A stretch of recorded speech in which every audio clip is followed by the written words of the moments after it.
agree with how I lost over 100 pounds and kept it up for 30 plus years, where there is no hesitance in your weight loss and weight maintenance. Now, today we're going to talk about getting rid of the alcohol. Now, before we begin, if you need help with weight loss, you need a weight loss consultant in your life, contact me through the Clarity FM link found here in the episode notes. Also, check out my website, which has tons of articles and recipes, and also check out my podcast. And if you appreciate my content, there's a link for a PayPal donation in the episode notes. All right, so this episode shouldn't be long because this is one of those things that we all know. Just like I talked about in the inaugural video, we all know what we need to do to get in shape, to lose weight, or to maintain the weight loss. It's not like there's some rubric or a special Rubik's Cube that gives us the secret. Now, of course, on media, radio advertisements, television, social media, Instagram, TikTok, there's always going to be hucksters. They'll tell you there's this one thing, this one food, this one pill that's going to be the magical pill. But the thing is, they typically don't work. And secondly, they're dangerous. And third, you don't need it. You know what you need to do to lose weight. We all know. Eat well, move the body. And one of the things going to eating well is avoiding alcohol. Why? There's a lot of reasons why we should avoid alcohol. For weight loss and weight maintenance, obviously it's empty calories. I mean, you can look at mixed drinks, for example, which women tend to like more. You're looking at 500-600 calories for one drink. So imagine if you go out on the weekend and you have a couple of drinks. It's easy, half of your calories for the day. A typical woman is supposed to have 2,000 calories a day. A typical man, 2,600 calories a day. So why are you going to do that? And look, we have episodes somewhere else about how alcohol dependence is defined as having more than 10 drinks a week for women and 14 drinks a week for men. So if you are hovering around that amount for, as a woman, 10 drinks a week, imagine 10 times 500 calories. That's just for one drink. And many of you guys are going over the 10 drink limit if you're a woman and a 14 drink limit for a man.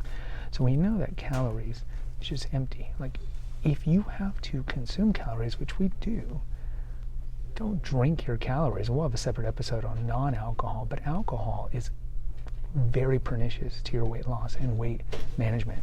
There's no doubt, there's no denial about it. Whether it be mixed drinks, whether it be wine, whether it be hard liquor. There was a time about 10 years ago where there was the resveratrol kind of craze, where it was like, oh, you need to drink a glass of wine because it's good for your heart. I did an episode at The Awakened Man. Back then it was called Holistic Health News, and we covered that, how that's complete nonsense. It was actually studies that were done in rats.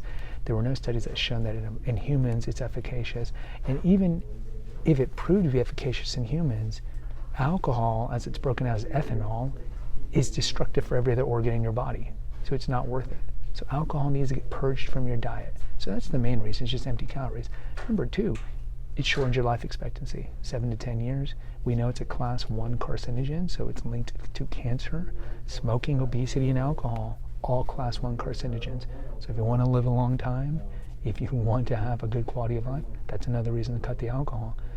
Number three, it's connected to other diseases. High alcohol intake can blow out your kidneys. It can lead to renal failure. It can lead to heart attacks. Of course, it can lead to obesity. It can lead to other problems. You can have problems cognitive.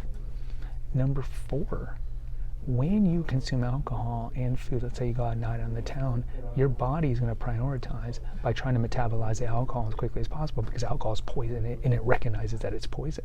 And so what happens is that your food gets metabolized after the alcohol, and this is why lots of times you gain weight. You're not only gaining weight because alcohol in itself is empty calories, and a lot of that ethanol gets transported to the adipose tissue. But the other thing is you're just not metabolizing as efficiently the food that you digested as well. Now, some of you will be like, well, Gregory, I know a lot of alcoholics that are skinny. Yeah, well, they're skinny because all they do is drink and they don't eat any food.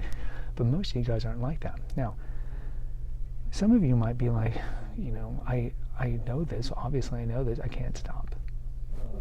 This goes back to the number one episode. The number one said, go to the first episode I ever did. It goes back to childhood trauma.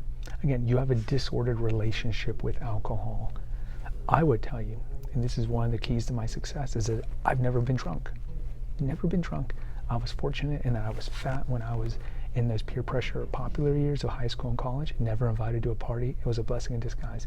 Because by the time I got old enough, like 25, where I wanted to drink, I had two good things that happened. One, is my brain was fully formed at that point, so I was like, why am I going to drink? I don't want to get an alcohol problem, be a binge drinker, and all the problems that come with alcohol. But number two is that my wife at the time didn't drink also, so neither of us drink. So it's nice to have somebody in your life who doesn't drink. So I've never had a drinking issue. Some of you have. This goes back to childhood issues. It always goes back to childhood trauma.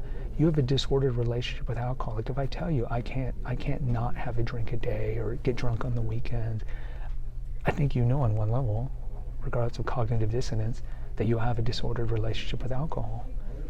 So you'd be like, I don't know what to do. Well, again, you got to go to the childhood trauma, right? Alcohol is an addiction. Alcohol is a major problem. In some ways, it's reinforced as positive in America. You can look at Budweiser commercials, and you can look at social media and all these things. Oh, it's cool to drink. Look at all the comedies. Everyone's getting drunk.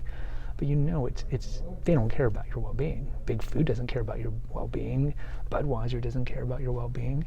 So if you really want to lose weight, and more importantly, maintain it, you gotta get alcohol pretty much out of your life. It's okay to have a glass of wine or two a couple times a month. Never in excess. Drunkenness is a sin. We can drink alcohol per the Bible, but drunkenness is a sin. So if you want to have a drink here or two, that's fine. You can handle it. Just be judicious, practice prudence. But overall, aside from a couple of drinks a month, you need to lay off the alcohol for the 4 reasons that we mentioned. Mostly it's empty calories, it shortens your life expectancy, and those are the 2 big ones right there.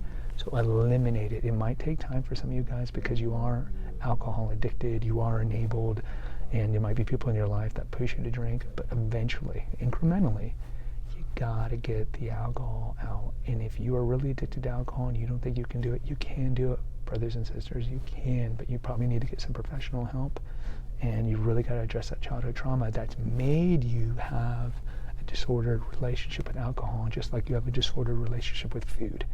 Guys, post in the comments. I'd love to hear from you. Hit the notification, subscribe, and share button. Share with others. Until next time, take care, God bless, and pray.